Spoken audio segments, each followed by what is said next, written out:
अचिंत्य परमेश्वर की अतर्क लीला से त्रिगुणात्मक प्रकृति द्वारा जब सृष्टि प्रवाह होता है तो उस समय रजोगुण से प्रेरित वे ही परम ब्रह्म परमात्मा सगुण होकर अवतार ग्रहण करते हैं। वस्तुतः यह जगत परमात्मा का है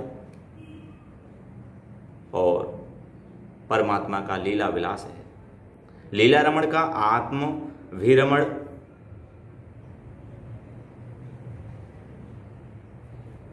यह संसार है। प्रभु के अनन्य भाव हैं। प्रभु को जैसे कि कहा है लीला रमण है, कितना सुंदर भाव है। तो ऐसे इसकी बड़ी सुंदर व्याख्या की है कि लीला रमण का आत्मविरमण है, आत्मविरमण है। इसलिए भगवान अपनी लीला को चिन्मय बनाने के लिए अपने ही द्वारा निर्मित जगत में अंतर्यामी रूप से स्वयं प्रविष्ट भी हो जाते हैं। तत्सृष्टवा तदेवानु प्राविशतः, वे परम प्रभु अजायमान होते हुए भी बहुत रूपों में लीला करते हैं। अजायमानो बहुता विजायते, उनकी यह लीला उनके अपने आनंद विलास के लिए होती है, जिसके फलस्वरूप भक्तों की कामनाएं भी पूर्ण हों और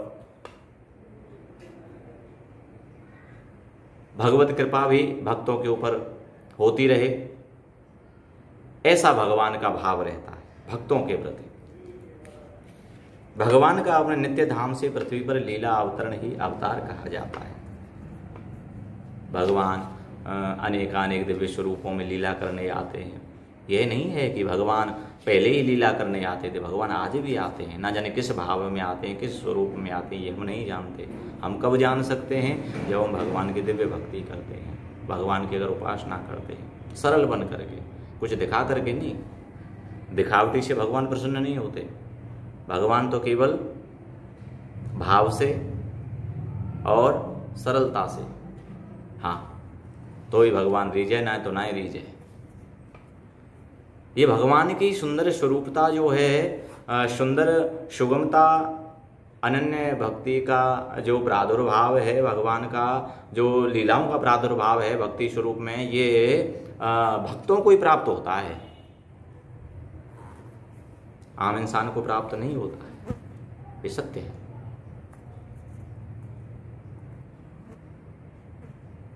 भगवान का अपने नित्य धाम से पृथ्वी पर लीला अवतरण ही अवतार कहा जाता है। कल्प भेद से भगवान ने अनेक अवतार धारण कर अपनी लीला चरित्र से संतजन परित्राण, दुष्ट दलन और धर्म संस्थापन के कार्य किए हैं। उनके अनंत अवतार हैं। धर्म की स्थापना की। कौरव और पांडवों का जब युद्ध हुआ, महाभारत का युद्ध हुआ, धर्म की स्थापना की, पांडवों की विजय हुई,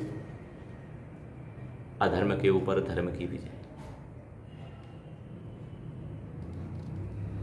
अनेकानेक दिव्य श्री राम चरित्र में भगवान ने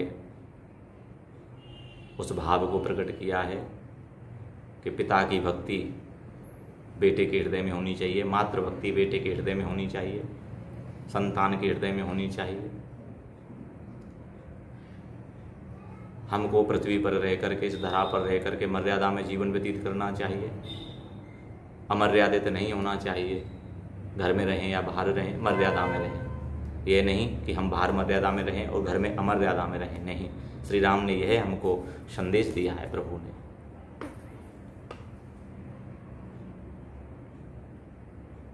भगवान ने अनेकानेक दिव्य चरित्रों में यही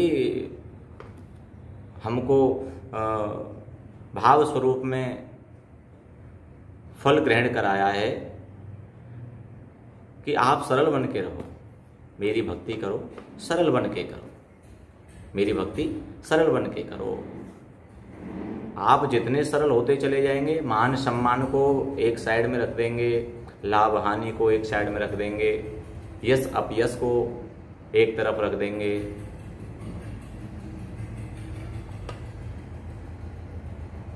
ऊंच नीच को एक तरफ रख देंगे, जात पात को एक तरफ रख देंगे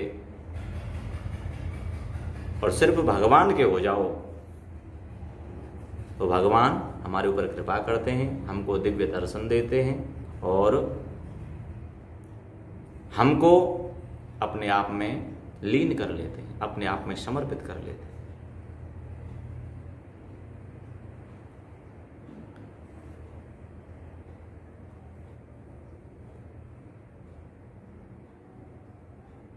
भगवान के अनंत अवतार हैं, अनंत चरित्र हैं और अनंत लीला कथाएं हैं। यह उनमें से 24 प्रमुख अवतारों का संक्षिप्त में जो वर्णन कहा है, बड़ा ही सुंदर है। इसको आप अगले भाव में श्रवण करेंगे। आज के लिए जय श्री कृष्ण।